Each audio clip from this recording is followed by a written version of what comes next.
This is my Ae86 swap with the Beams 3SGE engine inside of it. Today I decided to start this YouTube channel so that I could help run people through the problems that I've had dealing with the swap in this car so far. I've had this car for roughly 6 years. I bought it from North Vancouver. I drove it all the way home with a stock 4AG 16 valve in it. I loved the car. I drove it for winters. I absolutely could not get enough of it, and as a daily driver I ran it into the ground and decided that it would be time to potentially start looking for other options and what I could do for this motor swap. Seeing how I already had built my 20 valve Silvertop Panda that I have, my hatchback car, I've known the 20 valve and I've had quite a lot of experience with it, so I figured I might as well try to step it up with something that had a little bit more power.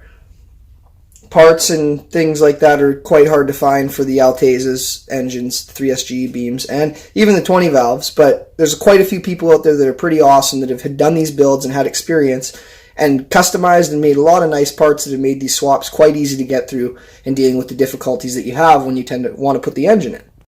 I've already purchased quite a few parts for this build to actually have it completed and done. I wish I would have started this channel a little bit earlier so I could have had video of me building the coilovers and doing the hubs and cleaning everything up. I just pulled the steering arms off of the car. I've wire wheeled those completely. I took the hubs right back down, made them look all nice, put these wheel spacers on.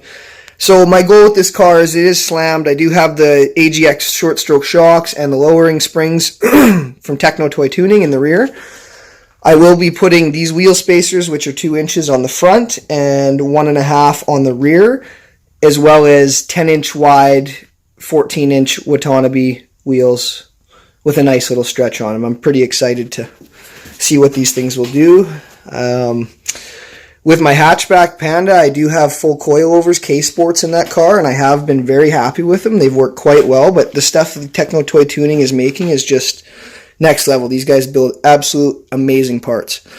I've also purchased excessive manufacturing mounts for the subframe that are solid aluminum, which are 1.5 inches, which will give me just enough clearance on the hood, because one big problem with the 3SGE beam swap is that when you tend to put the engine in, there's quite a bit of space that you have to get before that top of the motor will clear from the hood.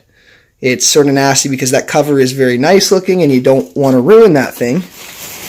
And this is a little shot of the stock motor that came out of that coupe. She's a little tired, but still a runner. Probably going to do a rebuild. I'd like to do a high comp motor on that. This is my 20 valve that was in my Toyota, my Panda. It ended up seizing, which wasn't very fun, but I bought another one right from Japan, ordered it over to my doorstep, and wrenched it into the car. Ugh. Black rods.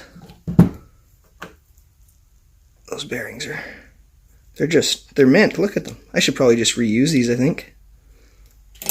So due to the fact that I'm waiting for the wheel seals for the back of the hubs, I can't quite install the front end back on the car. I think I'm going to pull the sway bar off and I'm going to clean the sway bar up and I'm going to repaint it just so it looks nice, because I've done it with the steering knuckles, I've done it with everything. There's no point in putting it all back together and having something that looks like shit on it still. I am quite excited though, because I did just receive these recently from Techno Toy Tuning as well. I have the Baby Daddy brake kit to fit 14-inch rims for an Ae86 Corolla. I'm super excited about this kit because these are a big deal when you're trying to come to, like, when you're using that car and you start getting some power, like, you know, get around 200 horsepower in a car like that, you definitely want to be able to stop. The old 20 valves, it's not so bad because those things, you got to get them so strung out to get anything from them that they usually, you know, the stock brakes are pretty efficient, but these are really going to step the game up when I get that thing on the track. So once I receive those seals, then I will put on my RCAs, install the coils into the hubs. I will put them all back together, install the stainless steel brake lines and those Wilwood calipers. And then once I'm done that, my next step is to pull the whole rear end from the car. I'm going to do all the bearings, all the seals. I'm going to put a CAS 2-way limited slip in this car. I put one in my my hatchback, and there's no comparison. They are hands down the best diff that you can buy with money.